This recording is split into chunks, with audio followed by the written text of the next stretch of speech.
Muy bien, hermanos. ¿Habéis hecho la tarea?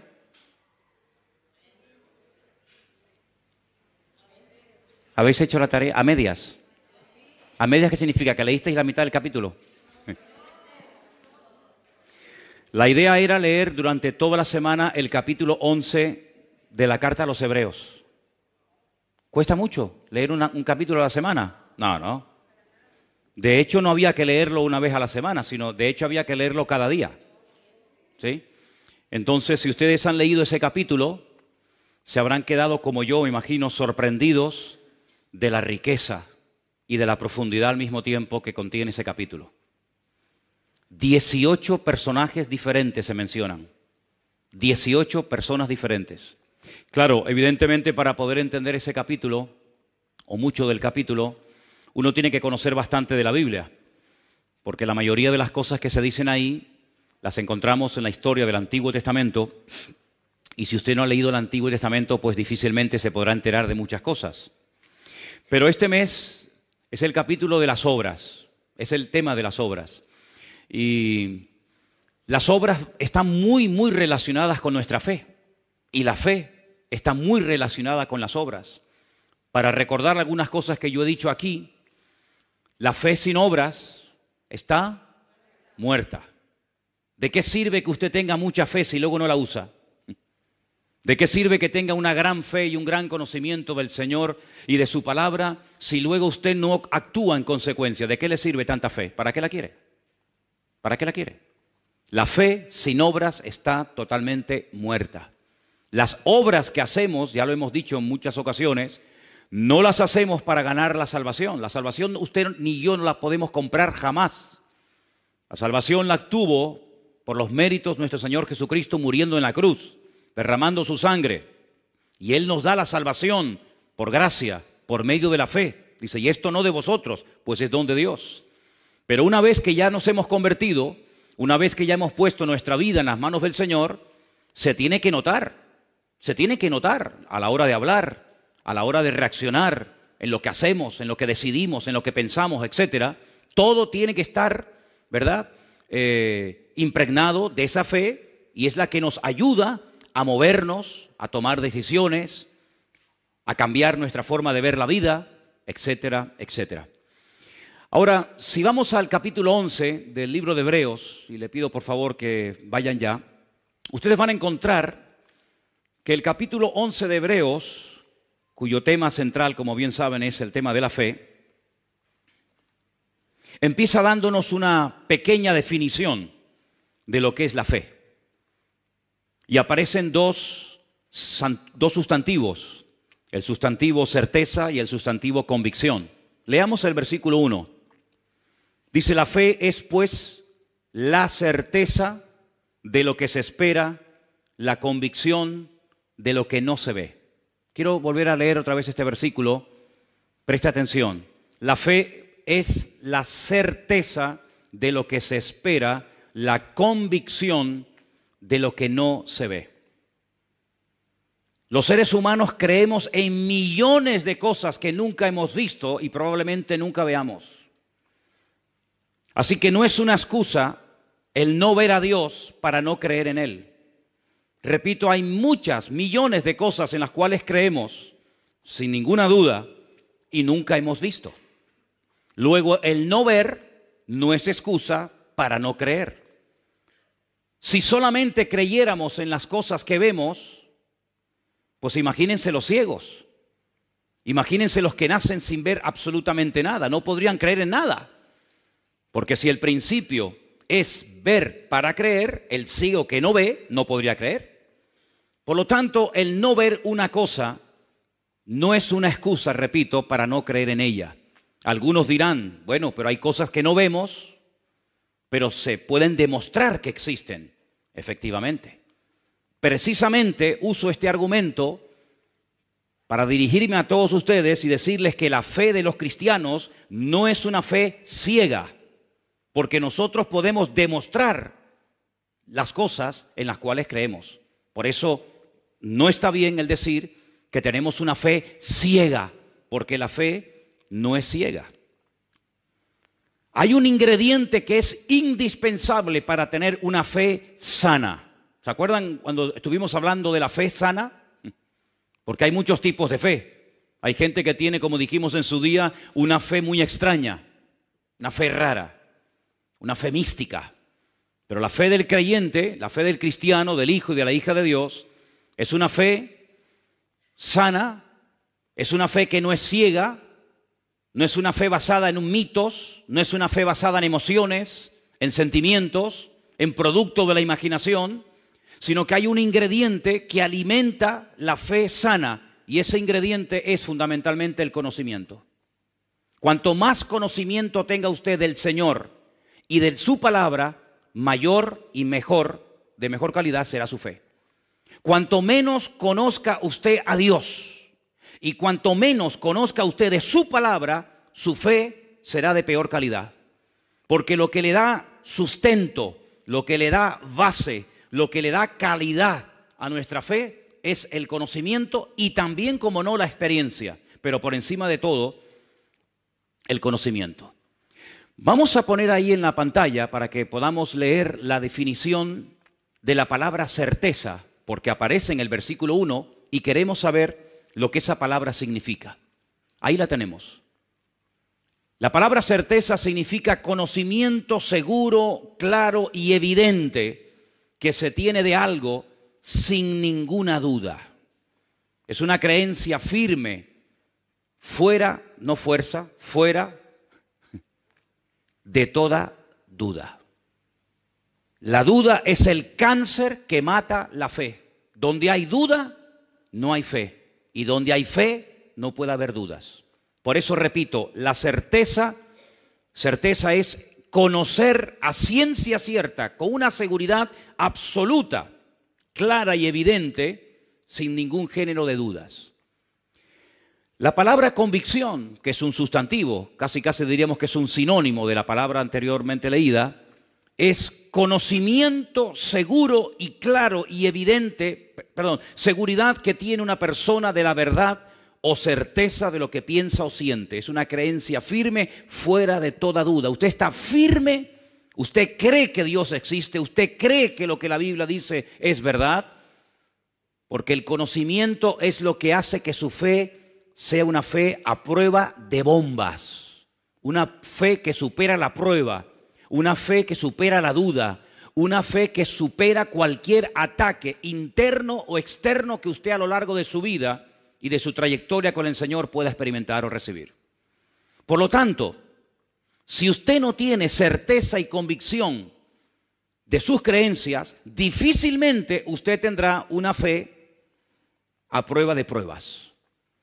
Por lo tanto, amados hermanos, partimos de la base de que la fe no puede estar basada única y exclusivamente en una experiencia personal, que es muy importante y es necesario el tenerla, por supuesto que sí. Pero por encima de cualquier experiencia, sensación, visión, sueño, sentimiento, emoción, etcétera, está la palabra de Dios, porque no es una fe fanática, no es una fe que nos ciega y nos impide ver la realidad de las cosas, sino al contrario, la fe nos ayuda a no creer en tonterías. La fe nos ayuda a superar tradiciones que han estado por siglos y siglos impidiéndole a la gente tener una fe genuina en el Señor. Hay pueblos en este país, aquí en España, en este país donde vivimos, que por encima de la fe y de lo que dice la palabra de Dios está la tradición. En otras palabras, la tradición manda. Y cuando le preguntas a muchas personas de este país, ¿y ustedes por qué hacen eso? ¿Y por qué practican tal cosa? ¿Y por qué hacen esto con estos animales? ¿Y por qué hacen esta festividad? Te dicen, por la tradición. Es una tradición ancestral que ha pasado de padres a hijos, de generación en generación, y como es la tradición, hay que hacerlo, aunque sea un disparate, aunque sea una locura, pero la tradición es la que manda. En la vida del creyente no hay tradición que mande. En la vida de cualquier hijo de Dios, lo que tiene que ser la base y el fundamento sólido que le da consistencia a todo el resto de nuestra vida es la palabra de Dios, el conocimiento fidedigno de la palabra de nuestro Dios. ¿Cuántos dicen amén? En otras palabras, racionalmente hay que creer en Dios, no fanáticamente. La Biblia dice en el libro de Romanos, concretamente en el capítulo 12, que la fe del creyente está basada también en la razón. Él es nuestro culto racional, dice la Biblia. Creemos en cosas que se pueden demostrar, porque si no se pueden demostrar, ¿cómo voy a creer en algo que no se puede demostrar? No somos locos. Yo creo en Dios porque puedo demostrar que Dios existe. Yo creo en la Biblia porque puedo demostrar que la Biblia es la palabra de Dios. Por eso no creo en el Corán como palabra de Dios, porque nadie me puede comprobar, nadie me puede demostrar que el Corán es la palabra de Dios. Por eso no creo en las imágenes, porque nadie me puede demostrar que esa es la forma como Dios quiere que se le adore y como quiere que un ser humano se le acerque a Él.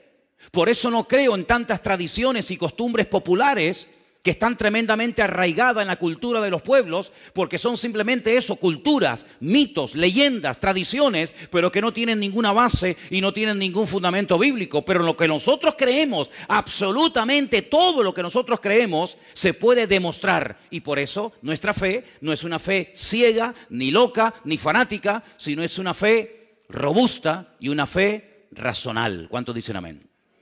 Ahora bien,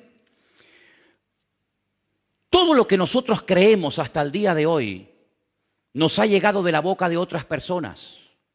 No nos levantamos una mañana y de repente comenzamos a creer en Dios, a leer la Biblia y a descartar una serie, como acabo de decir, de tradiciones o de costumbres, porque simplemente nos levantamos por la mañana y entró un rayo de luz por la ventana que nos aclaró todas las dudas y todas las interrogantes. No, no es nuestro caso, no ha sido nuestra experiencia.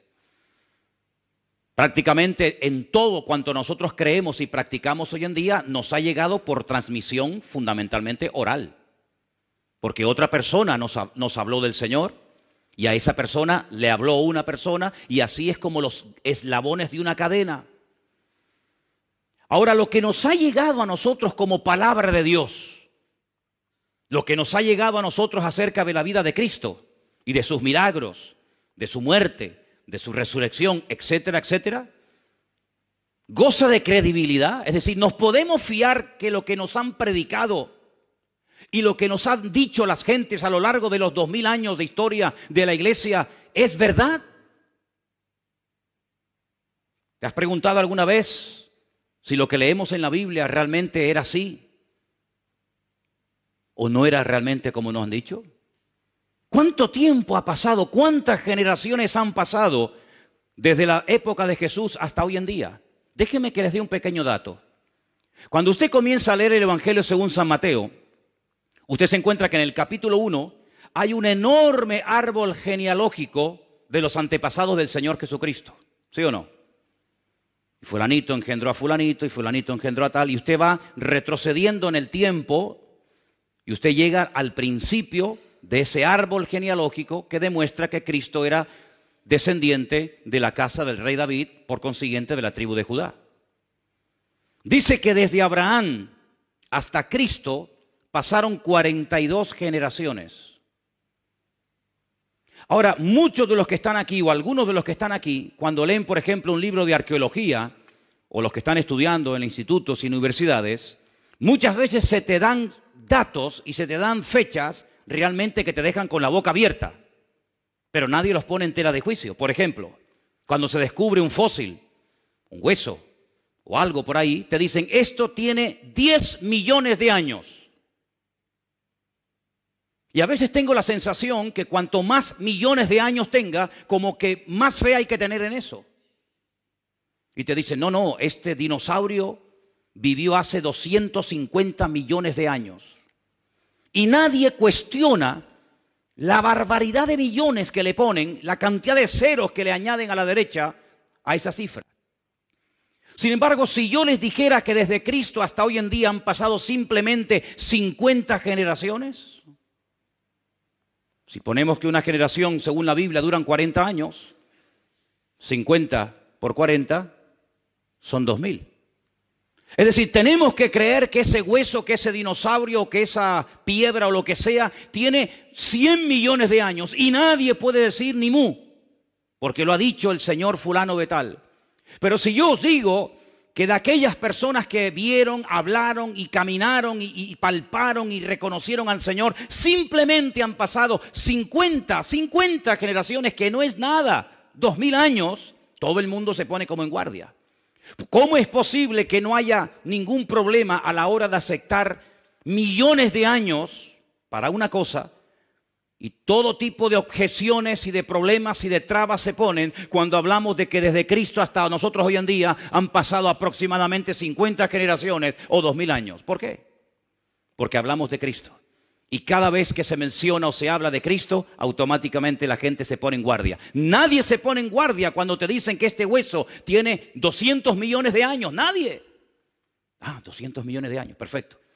Pero todo el mundo o mucha gente cuando hablas de Cristo y de la credibilidad de la Biblia y de la credibilidad de los manuscritos de la Escritura y de la antigüedad y del tiempo, se ponen en guardia. Pues déjenme decirles algo. Hay mucho más base para creer en las personas que vieron, caminaron y oyeron y aprendieron directamente de los labios de Cristo, que para creer que ese hueso tiene 250 millones de años.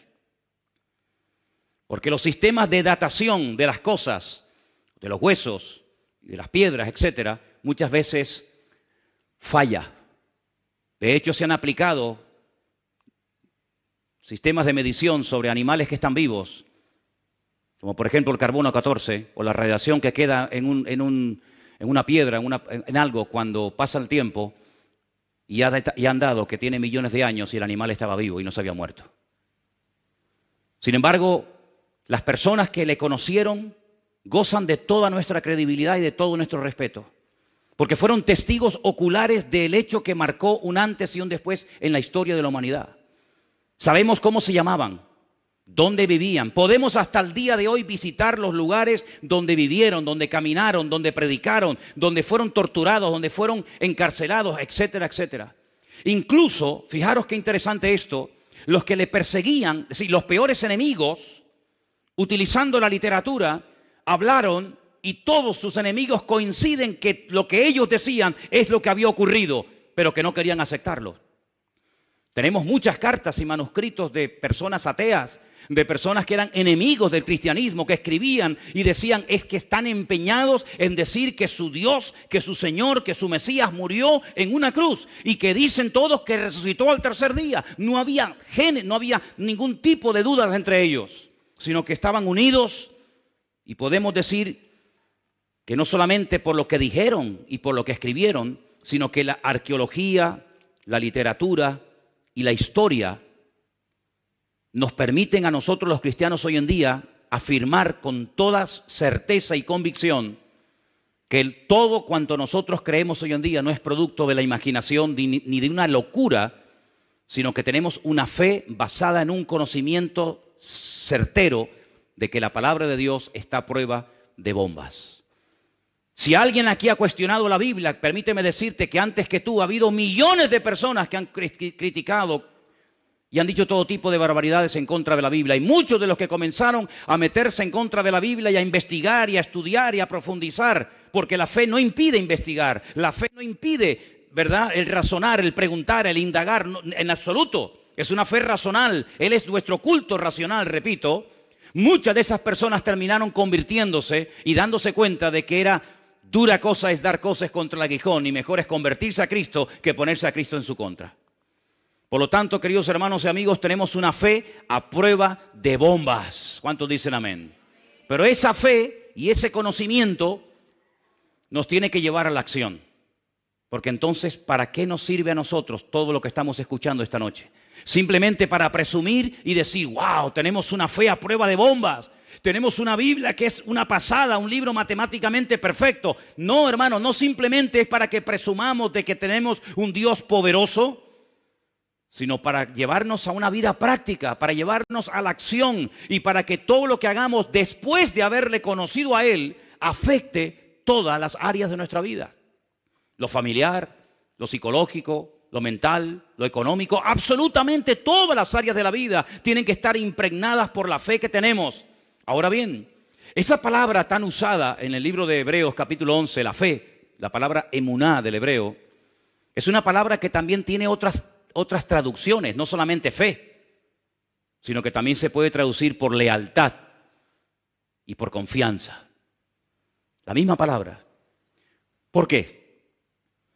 Porque no hay ninguna garantía que cuando una persona conozca la verdad va a hacer caso y obediencia a la verdad. No hay ninguna garantía. De hecho, hay personas que saben perfectamente que están haciendo algo mal, que les puede causar la muerte, lo saben y lo siguen haciendo. Luego, no hay ninguna garantía que cuando una persona se exponga y conozca la verdad, diga, Señor, perdóname, tú tienes la verdad. Sino puede ser, y no es la primera ni la última vez, que una persona que conoce la palabra, que conoce la verdad, que ha entendido el Evangelio, viva de espaldas al Evangelio. No es la primera vez. Por lo tanto, cuando hablamos de fe, tenemos que preguntarnos, ¿vamos a ser obedientes a lo que aprendemos? ¿Vamos a ser coherentes con nuestra fe?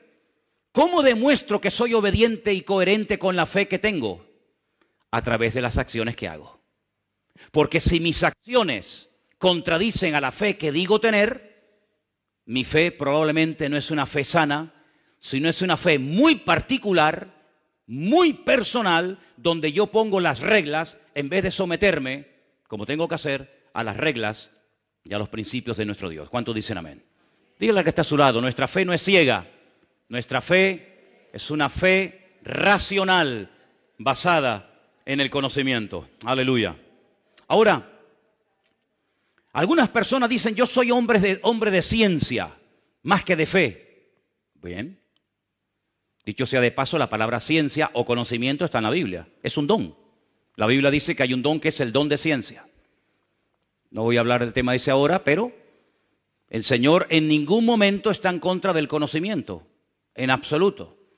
El Señor Jesucristo una vez le dijo a unos, ustedes hacen las cosas mal porque no conocen, porque no tienen conocimiento de las Escrituras. Y por eso no conocen el mover de Dios. Por eso cuestionan los milagros. Por eso cuando yo sano a una persona, dudan de que esa persona verdaderamente estuvo enferma.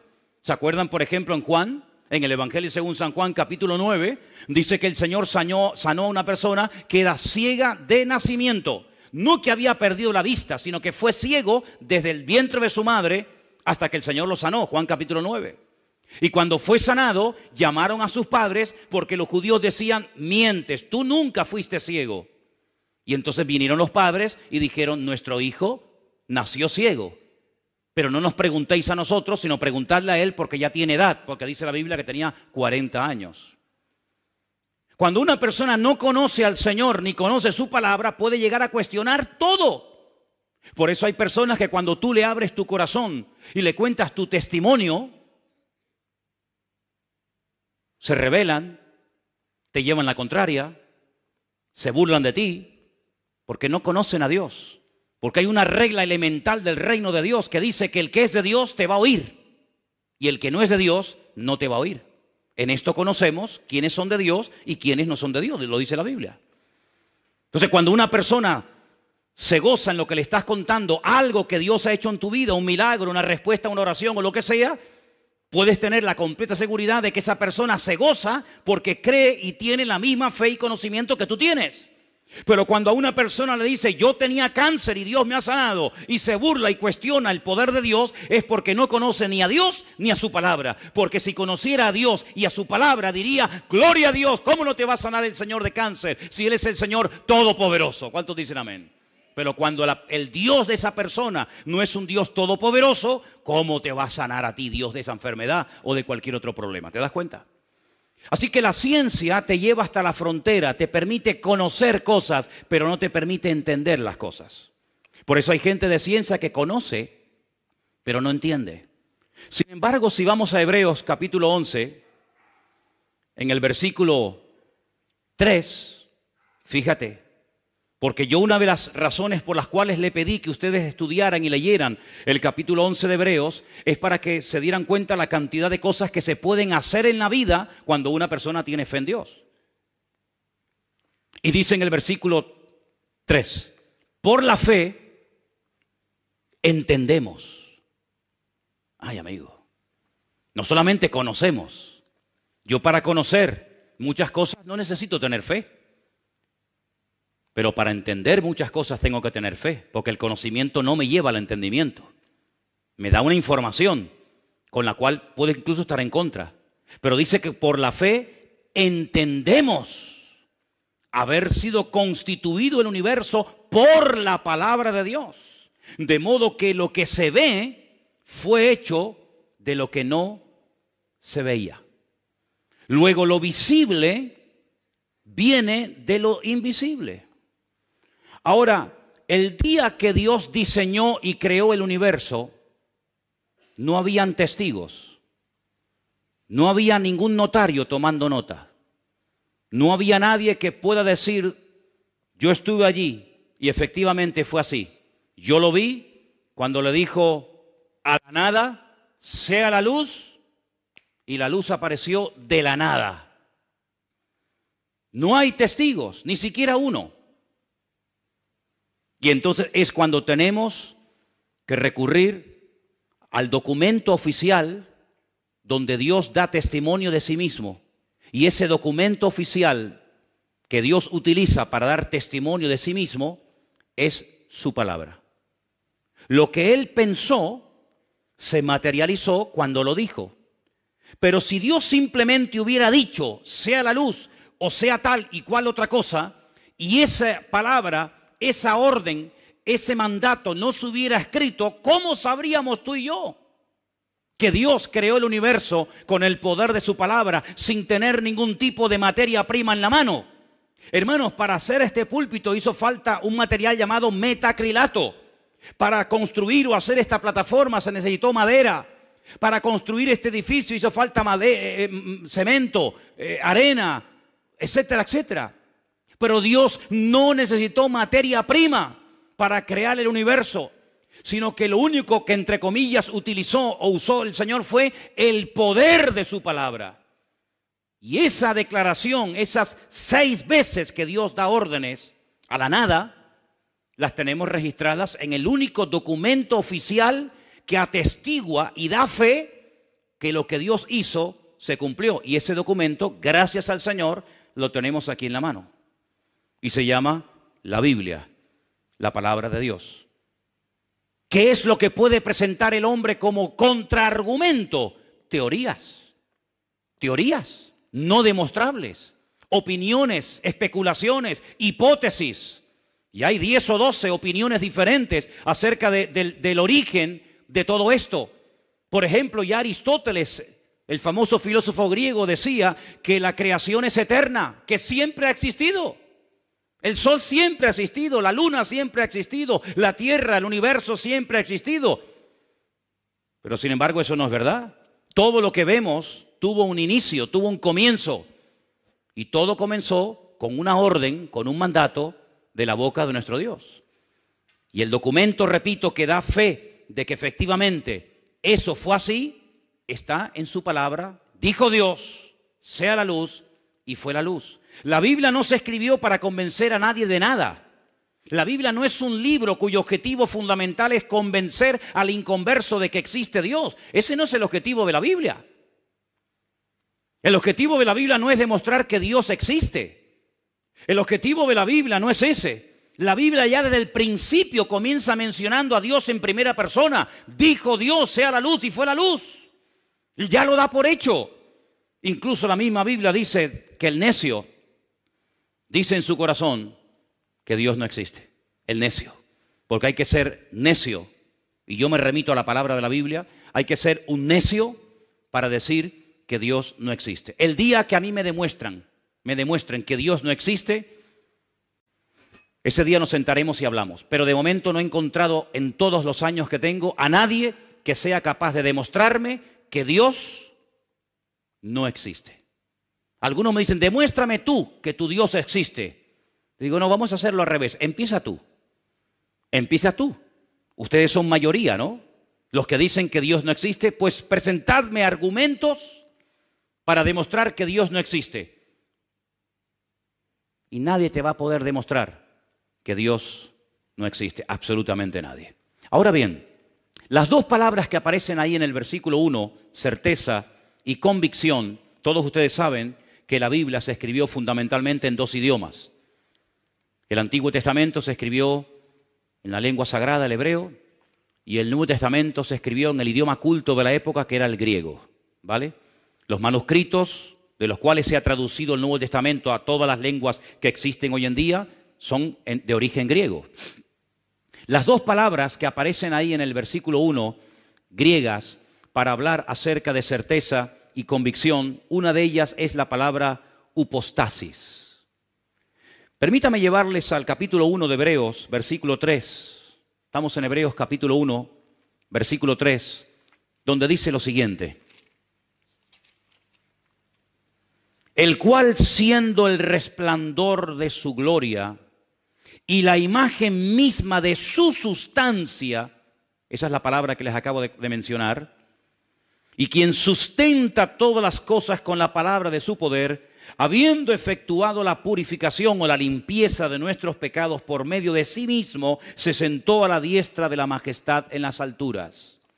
Una cosa es que yo diga la palabra agua, que todo el mundo la conoce, y otra cosa es cuando tomamos ese elemento que todo el mundo conocemos y sin el cual es imposible la vida, y lo analizamos químicamente. Hay una fórmula que define al agua, como hay una fórmula para definir todo cuanto existe y que tiene materia, que tiene masa. Y la fórmula del agua es H2O, hidrógeno y oxígeno. El hidrógeno es energía. Por eso cuando bebes agua, no solamente calmas la sed, oxigenas tu cuerpo, oxigenas tu sangre, sino que además te mete oxígeno en tus venas, hidrógeno. Y el hidrógeno en grandes cantidades es una bomba. Hay bombas de hidrógeno, mucho más potente que la bomba atómica. El hidrógeno es capaz de mover toneladas y toneladas y cosas que no te puedes ni imaginar.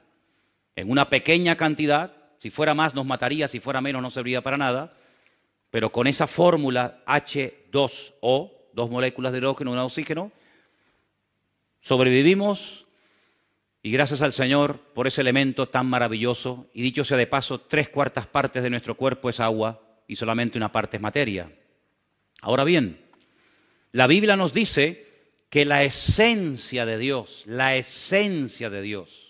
es, por ejemplo, el amor. La esencia de Dios es el amor. Nosotros podemos decir, yo tengo amor, yo tengo paciencia, yo tengo paz, yo tengo conocimiento, yo tengo tal y tal otra cosa. Pero hablando con propiedad, Dios no tiene nada. Dios es. Dios no tiene amor. Dios es amor. Dios no tiene paz. Dios es la paz personificada. Por eso el Señor Jesucristo le dijo a sus discípulos, mi paz os doy, porque yo soy el príncipe de paz. ¿Cuántos dicen amén? La paz que yo tengo, Él me la dio, pero la paz que Él tiene, ¿quién se la dio? Nadie, porque a Él nadie le da y nadie le quita, porque la esencia de Dios es paz, es amor y todo lo que podamos añadir en esta tarde cada uno de nosotros.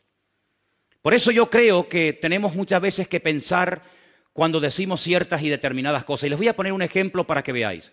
¿Cuántos creyentes tú le habrás oído decir en algún momento determinado, la fe viene por oír y por oír la palabra de Dios?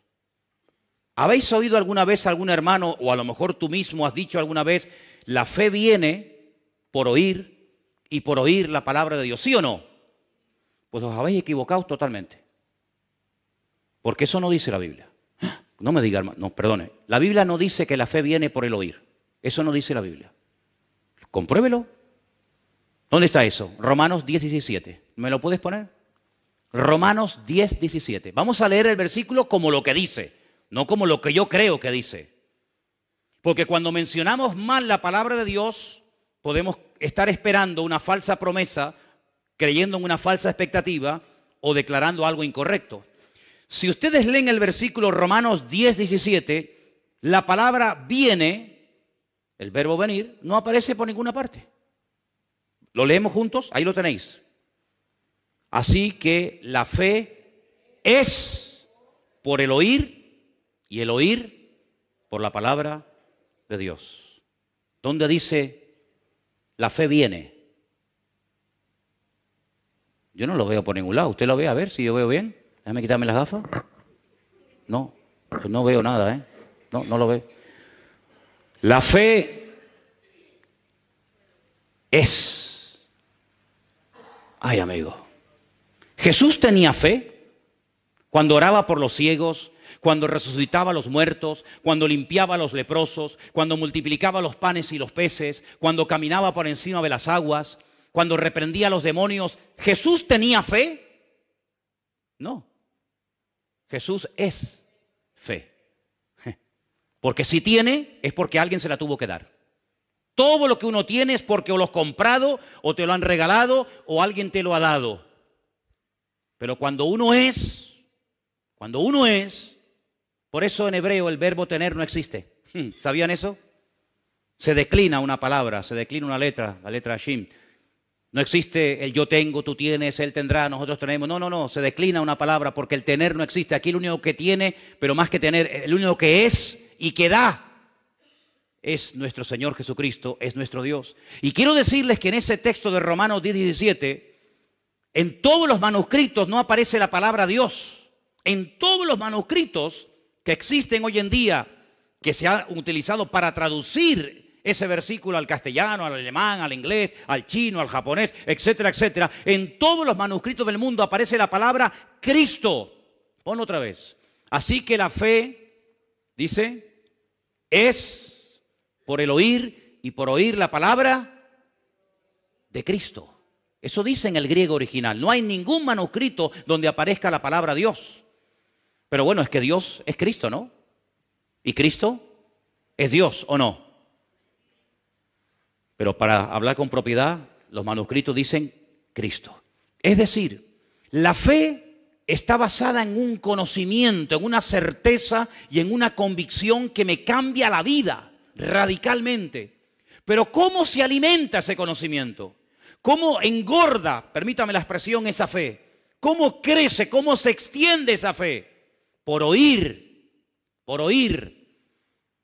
directamente de aquel que es la fe personificada, es decir, por la comunión, por la relación diaria, permanente y constante con mi Señor, con mi Dios, es como mi fe se mantiene firme y crece y aumenta y se extiende. ¿Cuántos dicen amén? Si usted no tiene comunión con Dios, ¿con quién tiene comunión? Si usted no tiene una relación íntima, privada y diaria con el Señor, ¿con quién la tiene?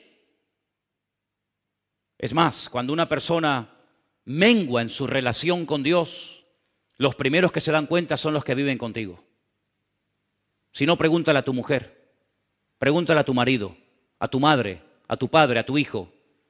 En el momento en el que tu comunión con el Señor mengua, en el momento en el que tu comunión con Dios no es como tiene que ser, comienza a brotar la antigua naturaleza. Comienza a despertarse el gigante dormido. El gigante que pensabas que habías vencido, pero que simplemente lo has tenido dormido durante tiempo, comienza otra vez a despertarse y a hacer de las suyas. Por eso, lo mejor que podemos hacer en nuestra vida es mantenernos bien cerca, en comunión diaria y permanente con nuestro Dios, con nuestro Señor Jesucristo, para que nuestra fe no mengüe, sino que nuestra fe sea una fe viva, una fe sana, una fe robusta, y podamos ir de victoria en victoria y de gloria en gloria y de bendición en bendición en el nombre del Señor. Porque la fe, queridos hermanos, sí está basada en el conocimiento, pero ¿en el conocimiento de qué o de quién? En el conocimiento de mi Dios y en el conocimiento de la palabra de mi Dios. Amén. Ahora, voy a explicarles algo referente a esta palabra upostasis, que es la palabra que aparece en el versículo 1 del libro de Hebreos, y quiero darles una pequeña explicación para no perdernos en demasiadas explicaciones. Esa es la palabra que aparece en el griego para la palabra certeza, sustancia, esencia. Es algo que afecta el mundo. Si cogiéramos un vaso de agua y le echáramos un chorro de aceite, ¿se notaría? Sí, claro que sí. Si cogiéramos, por ejemplo, una Coca-Cola y la echáramos dentro de un vaso de agua, automáticamente cambiaría el color, el sabor y todo, ¿a que sí? En otras palabras, nuestra esencia como seres humanos es una esencia que viene deteriorada por la desobediencia y por el pecado.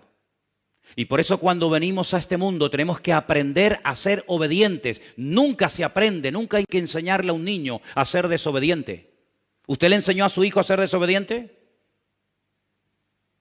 No, es que ya eso lo aprenden solo. ¿Usted le enseñó a un niño decir mentiras? No, las aprenden solo. ¿Decir malas palabras?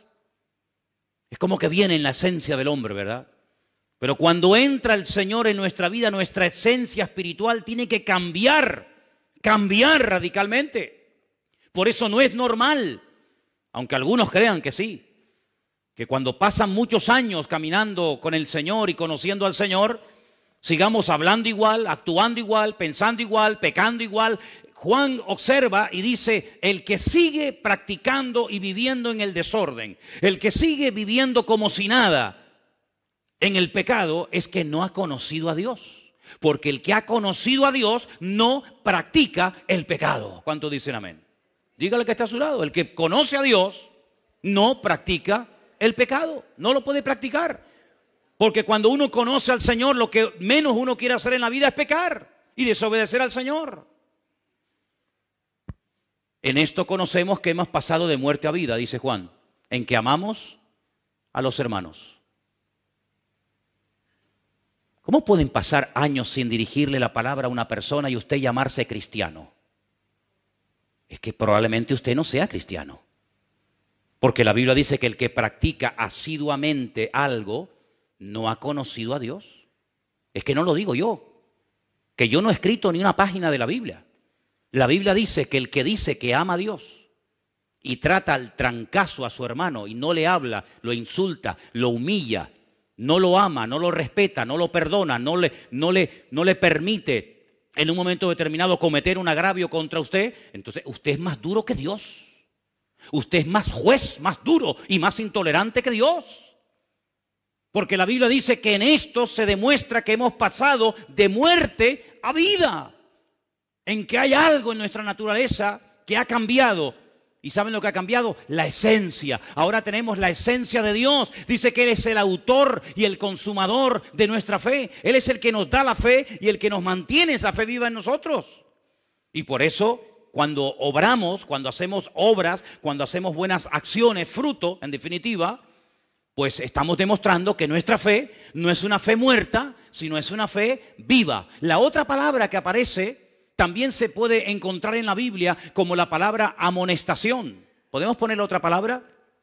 Una era upostasis, la otra es elengos. La palabra elengos a veces se traduce en la Biblia por la palabra reprender, amonestar. Es decir, escuche bien esto es un concepto que esta semana me ha llamado mucho la atención. Cuando dice la fe es convicción, la fe es una amonestación.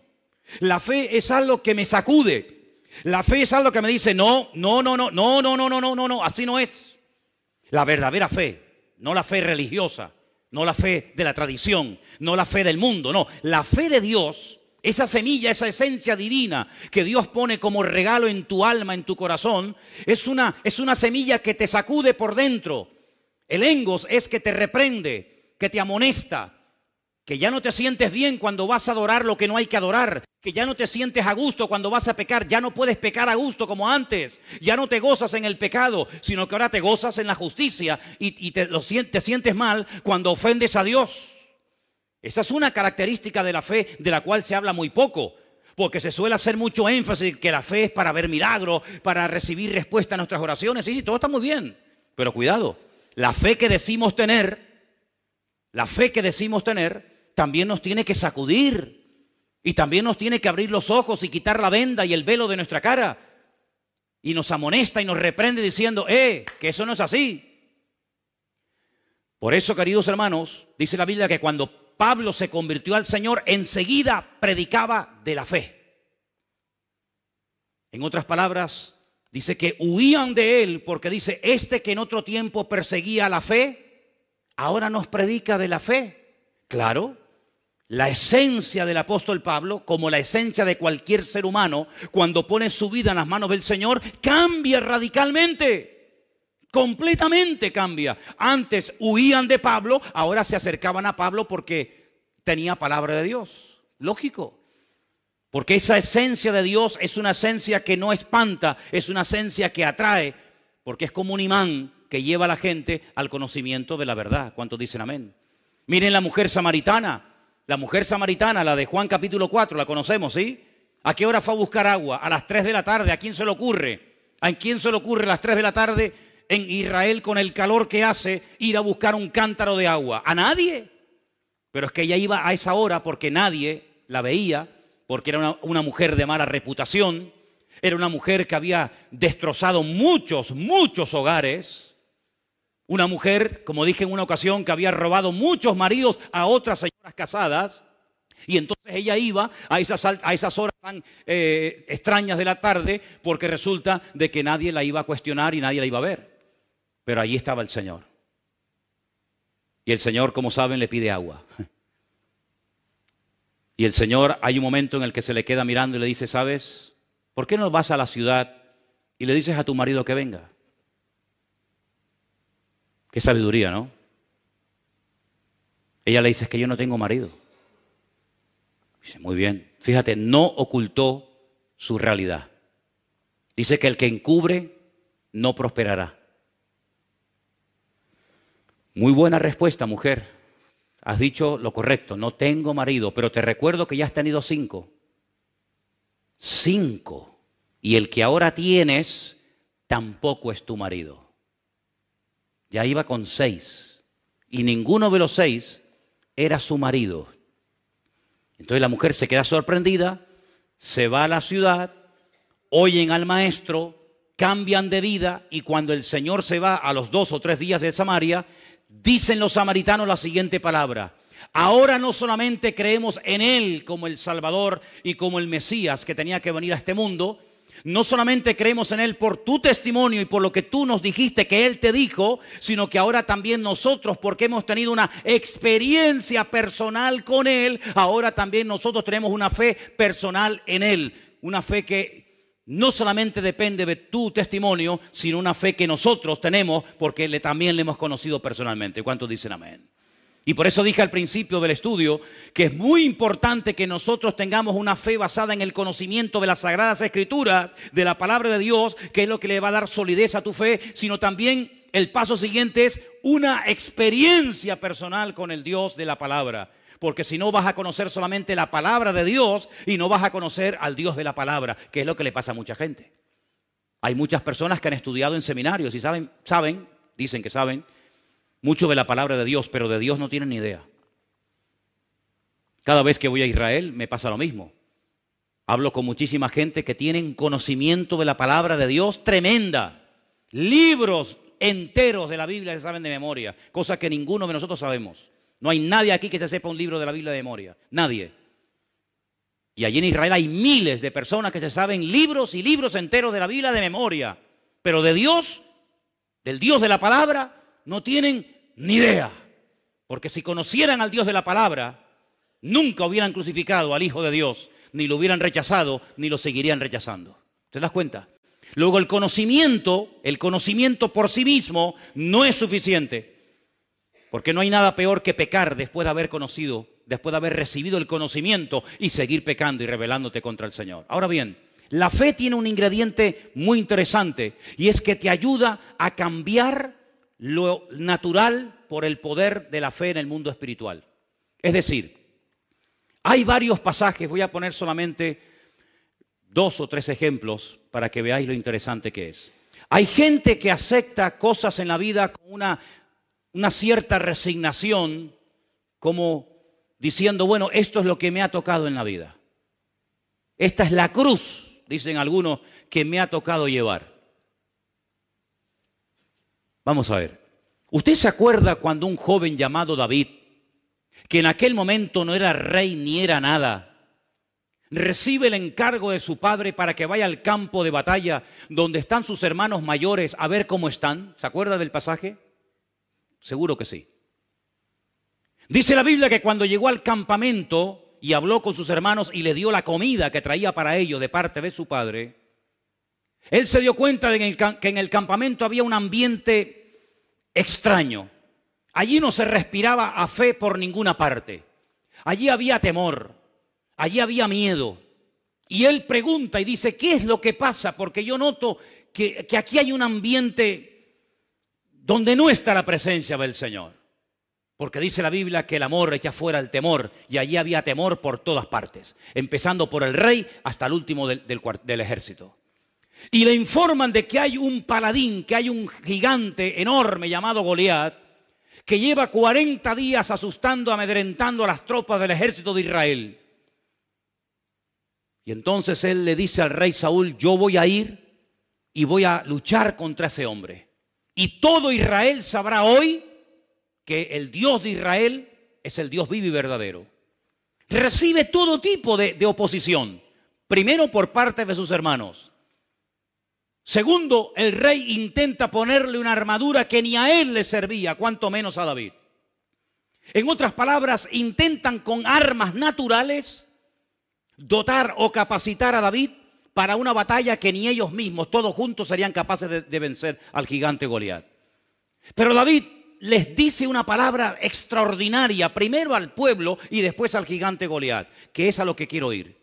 Primeramente le dice a los soldados, incluido al rey Saúl, yo no voy a él con espada y con jabalina, porque esta guerra, él había discernido que no era una guerra cuerpo a cuerpo, como tantas que tuvo que librar después cuando fue rey de Israel, sino que esta es una guerra que tiene una connotación diferente. Y ustedes no han sabido discernir el espíritu que hay detrás de este hombre. Ustedes miran a Goliat, pero yo me doy cuenta de que detrás de Goliat hay demonios. Detrás de Goliat hay fuerzas demoníacas que lo que intentan es frenarnos, humillarnos e impedir que seamos un pueblo feliz y un pueblo vivo y victorioso. Y por eso yo no puedo ir contra este hombre con una espada, con una lanza, con una jabalina, porque en este momento esta guerra no se gana así. Mañana, cuando sea rey, iré con espada, con lanza, con jabalina, etcétera, etcétera. Pero hoy, precisamente hoy, estas armas son inservibles, no sirven para nada. Hoy voy a utilizar otro arma que ustedes lamentablemente no conocen y que yo voy a utilizar hoy, y van a ver qué tremendo resultado va a producir en el mundo natural. Y es que yo voy a ir en el nombre del Dios de Israel. Claro, ellos se quedaron sorprendidos porque para ellos esta forma de hablar era muy extraña. Esta forma de hablar la desconocían totalmente, por eso estaban asustados. Porque uno tiene fe, amigo, hasta que tú pierdes el control. Y la verdadera fe es cuando empieza a funcionar, es cuando pierdes el control. ¿Lo has oído? La verdadera fe empieza a funcionar cuando tus recursos se acaban. Mientras tienes dinero en el banco, tú estás tranquila. Mientras tienes trabajo, no hay problema. Mientras tienes salud, no pasa nada. Pero se te acaba el dinero, comienzas a tener problemas de salud, pierdes el trabajo, te quitan 3 o 4 cositas que te dan una falsa seguridad, y ahí es donde empieza a funcionar la fe. Ahí es donde empieza a funcionar la fe. Fe no es llenar el depósito de gasolina, ir al sur y volver a Santa Cruz. Eso no es fe. Eso es lo que hace todo el mundo. Fe sería, en todo caso, ir con 1 litro de gasolina al sur y volver. Eso sí sería fe. Pero ir al sur con el depósito lleno de gasolina, ahí no hay ningún tipo de fe en absoluto. Fe no es moverme por lo que tengo, sino fe es moverme por lo que soy. Y mientras tú te muevas por lo que tienes, tú no estás demostrando tener fe.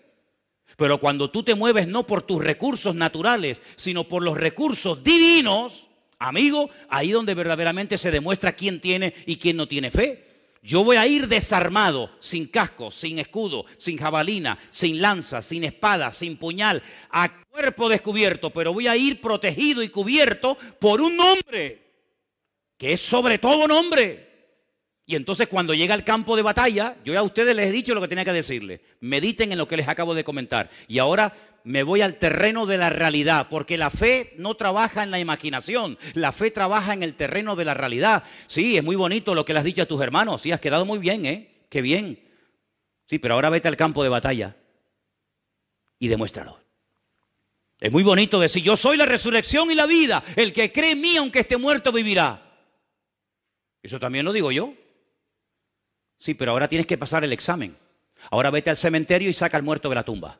No dices que eres la resurrección y la vida, demuéstralo. Cuando llegó al campo de batalla, le profetiza a Goliat y le dice, hoy te voy a cortar la cabeza y le voy a dar tu carne a las aves y a las fieras del cielo y del campo. Y todo Israel sabrá que el único Dios que aquí manda y gobierna y controla es el Dios de Abraham, de Isaac y de Jacob.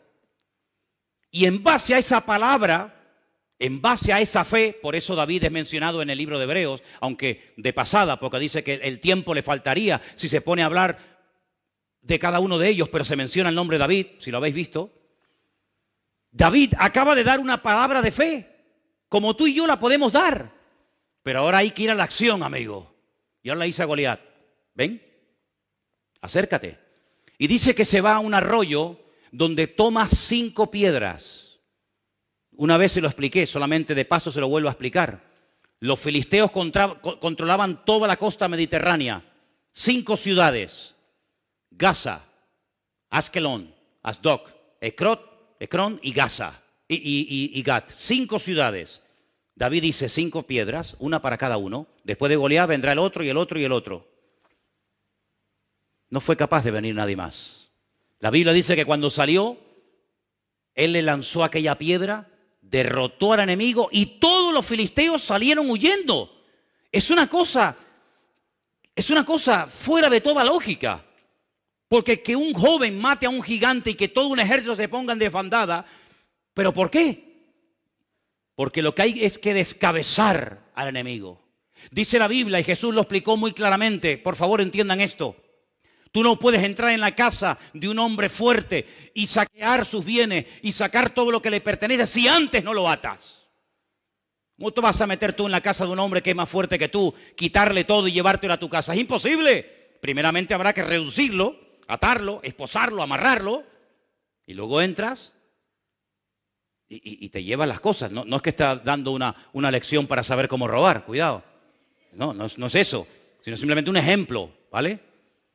Pues en el mundo espiritual igual. ¿Cuál es tu gigante? ¿Contra quién estás peleando tú? Y a veces somos tan cortos que decimos, no, mi gigante es mi jefe. ¿Y detrás de ese jefe quién está? No, mi gigante es mi marido, mi esposa, mi vecino, mi fulanito de tal. No tienes visión espiritual, amigo. Pero dice la Biblia cómo obtener visión espiritual. Lo dice la Biblia, no es el tema, pero yo leía hoy en 2 de Corintios que cuando Moisés bajó de la montaña, era tal el resplandor de la gloria de Dios en su rostro que dice que se tuvo que poner un velo por delante de la cara. Y Pablo dice, eso me sirve a mí para explicarles algo a ustedes, judíos. Escúchenme, vengan para acá. Ustedes cuando leen y no entienden, ¿sabéis por qué? Porque tenéis el mismo velo que Moisés tenía sobre el rostro. Pero cuando ustedes se conviertan a Cristo, el velo que les impide entender, no conocer, entender, se quitará y entonces podrán entender las profecías y la palabra. Entonces, cuando hay una verdadera conversión, la visión espiritual se recobra. Antes era ciego, mas ahora veo. Ahora te das cuenta que detrás de ese político, detrás de esa persona que te critica o te calumnia o que sea, hay fuerzas espirituales donde nosotros podemos tener un efecto tremendo por medio de la fe, porque la fe me sirve para entender, la fe me sirve para tomar decisiones, la fe me sirve para avanzar y la fe me sirve también para discernir en el mundo espiritual dónde está el problema, no en lo natural, sino en lo espiritual. ¿Cuántos dicen amén? Bueno, yo espero que no hayan perdido el hilo, yo sé que son tantas cosas, pero ¿se dan cuenta, hermanos? ¿Se dan cuenta que ser creyente es mucho más que venir aquí todos los domingos? ¿Te das cuenta? ¿Te das cuenta que tus batallas personales no son mi responsabilidad, son tu responsabilidad, no son la mía? Que todos tenemos nuestras batallas y nuestros gigantes y nuestras luchas y nuestras ciudades amuralladas y nuestras fortalezas, todos. Y tenemos que crecer, sí, como pueblo de Dios, como iglesia, pero también a nivel individual. Tenemos que crecer. Uno de los problemas que tenía el pueblo de Israel es que no crecía en relación al tiempo que llevaban caminando con el Señor. Dice, ustedes salieron de Egipto, pero Egipto no salió nunca de ustedes. Siguen todavía con la mentalidad de Egipto, echan de menos los pepinos, las cebollas, la comida de Egipto, por favor, pero si allí vivíais como esclavos. Pero cuando os viene un problema, enseguida volvéis al pasado, enseguida pensáis en qué bien vivíamos en Egipto. ¡Falso! ¡Falso! ¿Cómo que vivíamos bien en Egipto? Si allí vivíamos privados de libertad y estábamos pasando miseria, pobreza y necesidad y hambre. ¿Qué dicen? ¿Verdad? El enemigo siempre, cuando viene un momento de prueba, te va a hacer mirar atrás, siempre. El enemigo nunca te va a poner una visión delante. El único que dice mira hacia adelante es el Señor. Pero la mujer de Lot, cuando tuvo un momento de duda, ¿dónde miró? Atrás, nunca mira adelante. El enemigo siempre te va a hacer creer que los tiempos pasados fueron mejor que los presentes. Dice, y el que habla así no es sabio. Por lo tanto, cada vez que te entra nostalgia, cada vez que te dan ganas de mirar atrás, no es Dios el que te está hablando. El Señor siempre te dice poner la mira en las cosas de arriba, si es que verdaderamente habéis resucitado con Cristo Jesús. El segundo ejemplo que les quiero poner, el primero fue el de David con Goliat, ¿sí? El segundo ejemplo es el de Elías, profeta Elías. Un hombre que sube a lo alto del Monte Carmelo y le dice a 400 profetas falsos de Baal, hoy tiene que quedar aquí bien claro en esta montaña quién es el verdadero Dios. Vamos a ver, lo que no es correcto es que ustedes por un día adoren a Baal y otro día adoren a Dios. No puede ser, esto es una ambigüedad, esto no lleva a ninguna parte.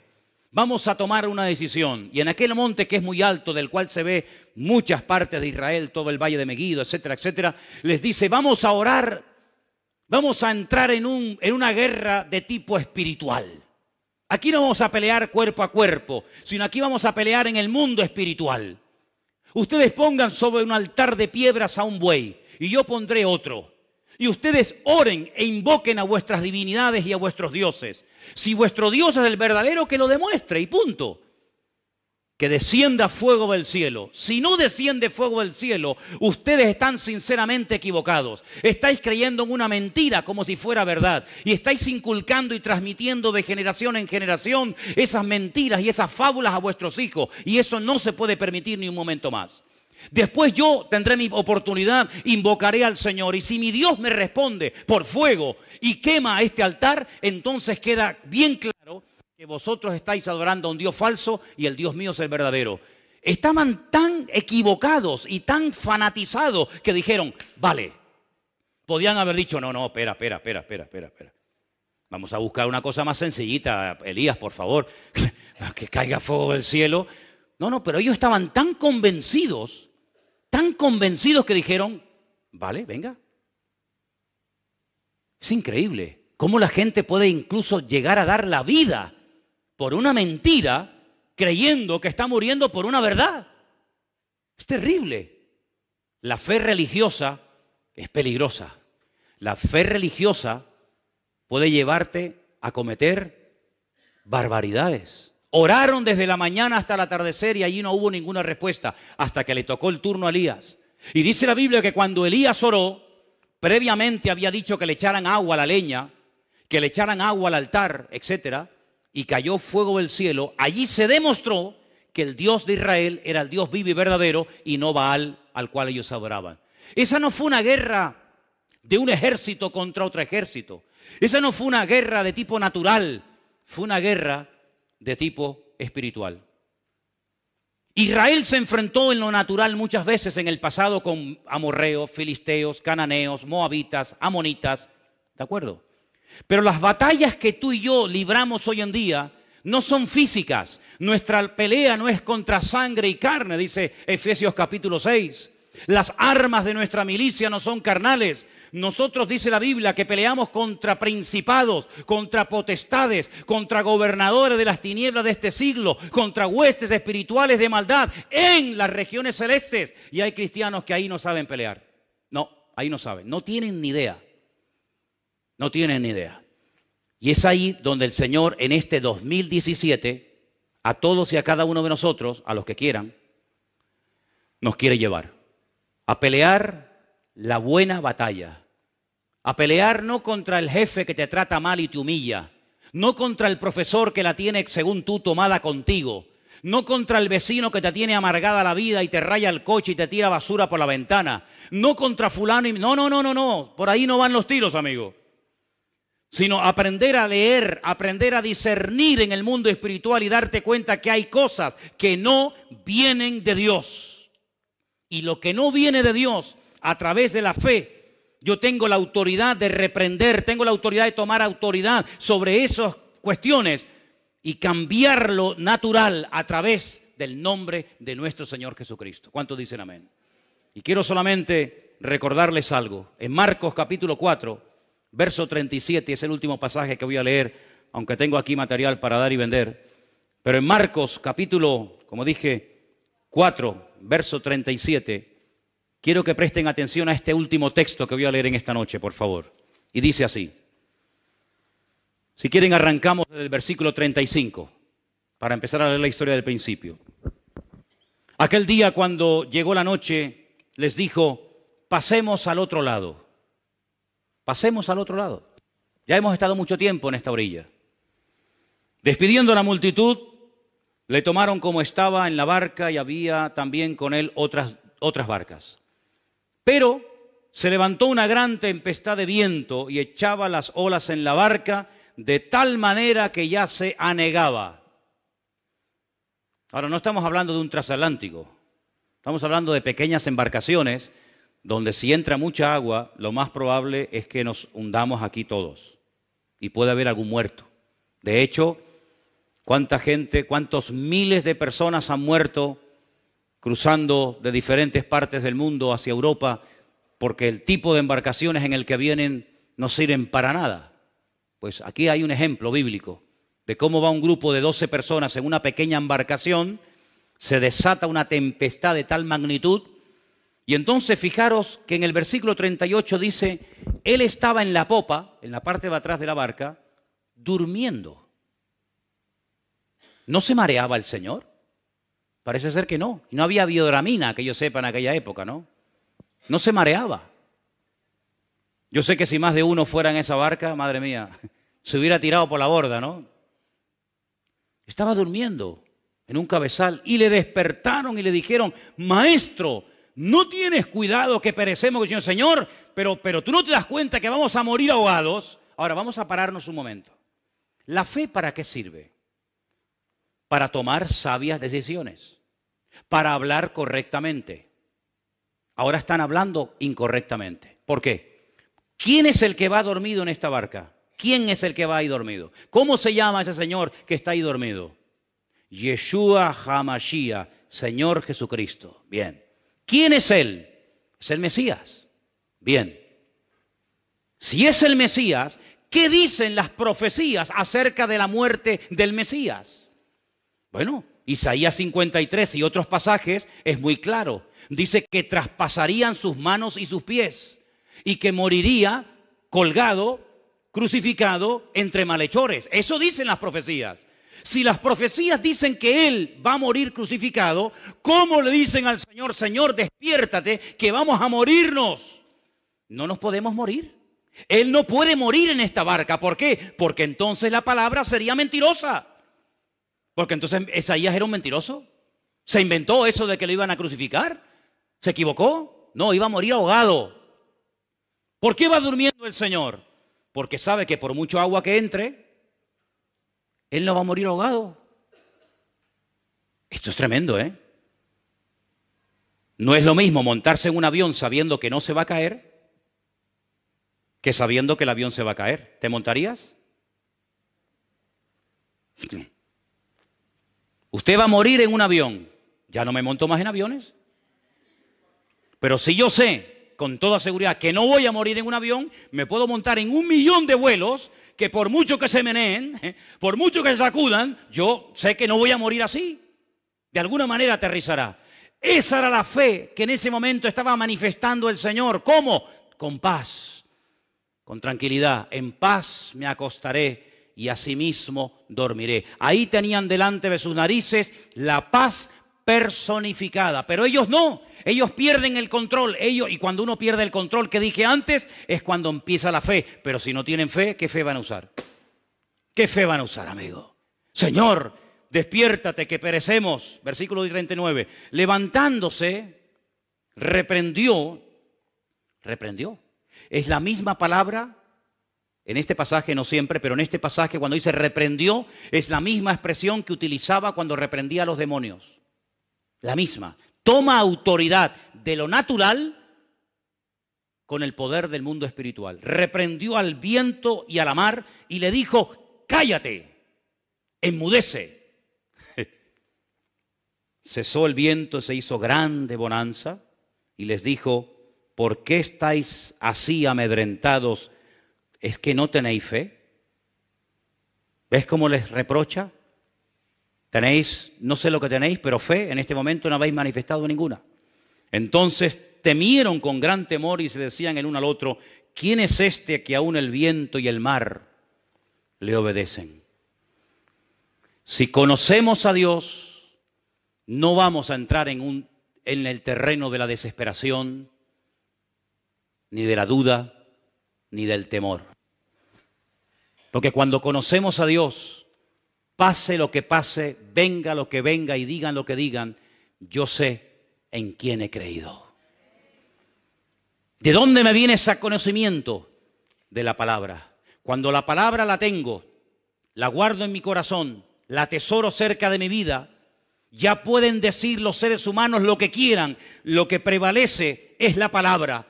Y la palabra me da fe, la palabra me da ánimo, la palabra me da seguridad, la palabra me da confianza. Y por eso, aunque ocurran cosas terribles, si el Señor me ha dado una palabra específica, si el Señor me ha dado el regalo de su palabra, de su documento oficial, no tengo por qué temer de nada ni de nadie, porque nosotros vamos a estar en esta vida hasta que Dios lo permita y lo quiera. Pero no quiero que estés en esta vida de cualquier manera, ¿vale? No quiero que estés en esta vida con una resignación absurda y ridícula, aceptando cosas que no vienen de Dios como creyéndote que vengan de Dios. Dios quiere lo mejor para tu vida. Dios quiere bendiciones para tu vida. Dios quiere abrirte puertas. Dios quiere ayudarte. Dios no quiere que estés amargada. Dios no quiere que estés con duda. Dios no quiere que estés incómodo. Dios no quiere que estés insatisfecho. Dios quiere llenarte de paz, de victoria, de su presencia. Y cuando eso no está, párate y dice, Señor, en el nombre de Jesús, no acepto la tristeza, no acepto la derrota, no acepto el desánimo como algo normal. ¿Cómo que como algo normal? Será para los de la calle que no tienen al Dios que yo tengo, pero el Dios que yo tengo es un Dios que, dicho en su palabra, estaré con vosotros todos los días hasta el fin del mundo. Y quiero solamente, hermanos, recordarles que en el libro de Hebreos, capítulo 11, usted puede ver ahí por qué Abel fue capaz de hacer lo que hizo. ¿Por qué Enoc no murió? ¿Por qué Abraham salió sin saber a dónde iba? ¿Verdad? ¿Por qué Sara, fuera de toda posibilidad humana y científica de ser madre, fue madre? ¿Por qué Isaac se dejó amarrar, un hombre con 40 años? Y dijo, bueno, si me tienes que matar, me matas. ¿Por qué estas gentes hacían y vivían de esta manera? Por la fe. Porque la fe les llevaba a ser leales a Dios. Vamos a vivir hoy, a partir de hoy, todos y cada uno de nosotros, leales y fieles al conocimiento que hemos aprendido. Porque una cosa es tener fe y otra cosa es vivir de acuerdo a la fe que digo tener. Así que si usted tiene que perdonar a alguien, perdónelo hoy mismo. Porque usted ya sabe lo que tiene que hacer y si no lo hace está pecando. Y se va a ir al infierno de cabeza si usted no quiere arrepentirse de sus pecados.